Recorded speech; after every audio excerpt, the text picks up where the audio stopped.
অন্তর্বর্তী সরকারের কাছে রাষ্ট্র সংস্কারের পাশাপাশি দ্রুত নির্বাচনী রোডম্যাপ দেওয়ার দাবি জানিয়েছেন বিএনপির জাতীয় স্থায়ী কমিটির সদস্য সালাউদ্দিন আহমেদ। তিনি দাবি করেন, কেবল নির্বাচিত সরকার এলেই আস্থা ও স্বস্তি ফিরবে জনগণের মধ্যে। ভবিষ্যতের বাংলাদেশকে আমরা কিভাবে দেখতে চাই।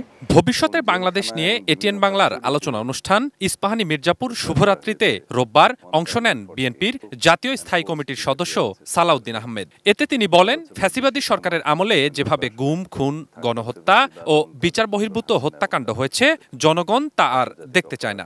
স্বাধীন বাংলাদেশের ইতিহাস যতদিন মানুষ জানবে, আওয়ামী লীগকে ফ্যাসিবাদের জন্মদাতা এবং ধারক বাহক হিসেবে জানবে। সালাউদ্দিন আহমেদ বলেন, জনগণের আস্থা ও স্বস্তি ফেরাতে দরকার নির্বাচিত সরকার। প্রয়োজনীয় সংস্কার অবশ্যই করতে হবে এবং সেই সংস্কারগুলো নির্বাচনমুখী হতে হবে। যেমন নির্বাচন কমিশনের আমূল সংস্কার, প্রশাসনিক পুলিশ বিভাগের এবং জুডিশিয়ারির প্রয়োজনীয় সংস্কার করার পরে একটি নির্বাচনের জন্য একটা কন্ডাক্টিভ অ্যাটমসফিয়ার, যেটা পরিবেশ সৃষ্টি হওয়ার পরে আপনি নির্বাচন যান। এবং সেই লক্ষ্যে তার আগেই আপনার এই সরকারের উচিত নির্বাচনে একটা রোডম্যাপ জনগণের সামনে খোলাসা করা, উপস্থাপন করা। ফ্যাসিবাদের সহযোগীদের রুখতে রাজনৈতিক দলগুলোর ঐক্যের মাধ্যমে দেশে গণতন্ত্র ফিরিয়ে আনতে হবে, মনে করেন বিএনপির এই নেতা। শিয়া বাটার ও ভিটামিন ই সমৃদ্ধ lily glam beauty soap. Lily, always beautiful. গণতন্ত্র এখনো শঙ্কামুক্ত নয়। আমি দেখতে পাচ্ছি দেশীয় এবং আন্তর্জাতিক ষড়যন্ত্র এখনো অস্থিরতা সৃষ্টির পায়তারা করছে। এগুলো আমরা লক্ষ্য করছি।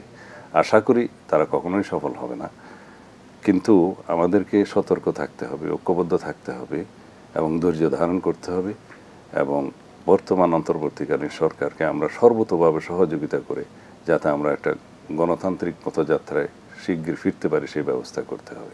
অনুষ্ঠানের সঞ্চালক ও এটিএন বাংলার নির্বাহী পরিচালক হাসান আহমেদ চৌধুরী কিরণ বলেন, আওয়ামী শাসন থেকে মুক্ত হলেও মুক্তির আন্দোলন এখনো শেষ হয়নি। গণবিপ্লবে যে বিজয় অর্জিত হয়েছে তা যেন কেউ ব্যাহত করতে না পারে, সেজন্য রাজনৈতিক দলগুলোকে ঐক্যবদ্ধ থাকার আহ্বান জানান তিনি।